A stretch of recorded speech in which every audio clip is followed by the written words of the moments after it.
Are you hungry? Not for success, not this time. I mean, are you hungry right now?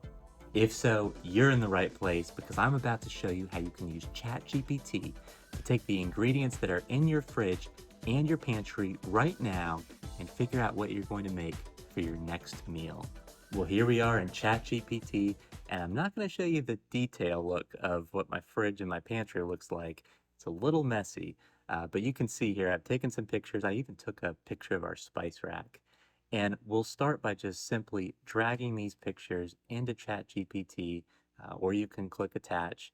So your first step is to take pictures. You can take it on your phone or any camera and then bring it into ChatGPT. You could use the mobile version that's right on your phone, but here I'm using the desktop version. It doesn't really make a difference. So we've got the three photos right there, and the next thing we need to do is ask ChatGPT to come up with a recipe.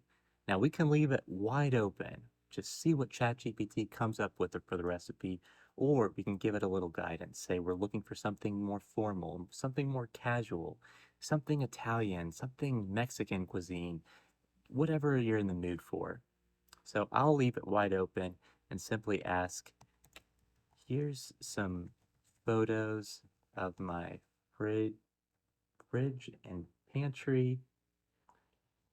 Tell me some things I can make for dinner.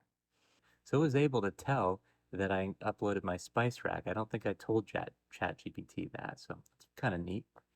Pasta dinner, okay. Use the spaghetti from your pantry, cook it and add Prego pasta sauce from your fridge, season it with Italian herbs from your spice rack, like basil and oregano, pair it with a side salad using your greens. Wow, that is really impressive. Taco night, use the taco seasoning from your spice rack. If you have ground meat or beans, season them with taco seasoning. Serve with tortillas if you have them, or rice from your pantry. Top with shredded cheese from the fridge. Very interesting. So we could potentially have the seasoned meat with the tortillas or rice from the pantry. It looks like it's recommending stir fry as well, guacamole and chips.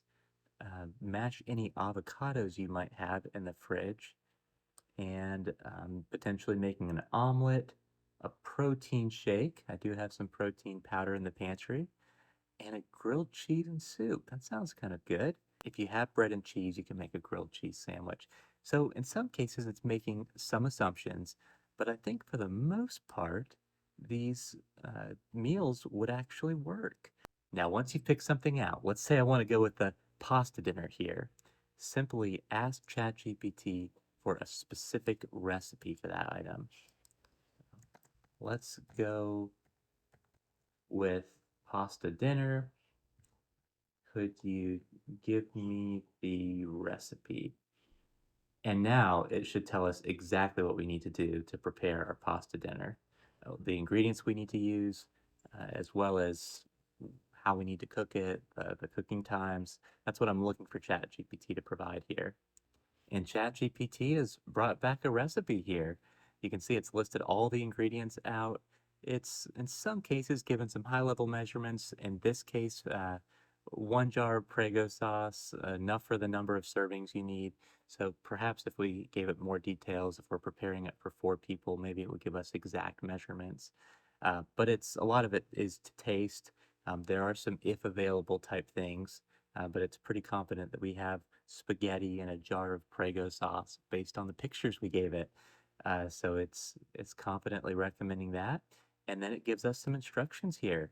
Well, step one, prep the ingredients, like washing the vegetables, cook the pasta. Let's see, it's telling us to fill a large pot with water. Hey, I'll be honest, I haven't always done a lot of cooking, and so even the basic steps like fill the pot with water, add some salt. I think that's maybe so the noodles don't stick together, perhaps. And then even like how to cook it and how long to cook it. Add the spaghetti and cook according to package instructions. Okay, so it's telling us to refer to the package instructions. That's fair, but it's telling us usually about 8 to 10 minutes for al dente. And if you didn't know what al dente meant, we could ask a follow-up question on that. And I think that's basically when noodles are just right, when they're flexible. And then saute the vegetables and protein if we're including those. Combine it with the sauce, mix with the pasta, serve. That's a pretty obvious one. And oh, last but not least, very important step, enjoy. And hopefully, if ChatGPT's done a good job and we do a good job following the instructions, we'll be able to enjoy a good meal that we didn't have to run to the grocery store to get more ingredients for. Indeed.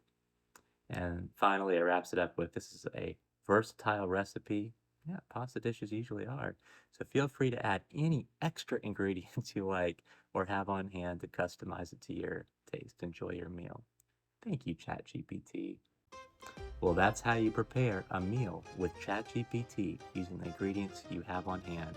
If you found this video helpful, please consider giving the video a like. And if you'd like to see more ChatGPT videos like this, but I also do a lot of videos on analytics, data science, and leadership techniques as well, please consider subscribing to our value-driven analytics channel. And if you have any comments on this, if you've gotten some really good recipes through ChatGPT, please feel free to leave a comment in the chat. And I hope to see you in the next training session.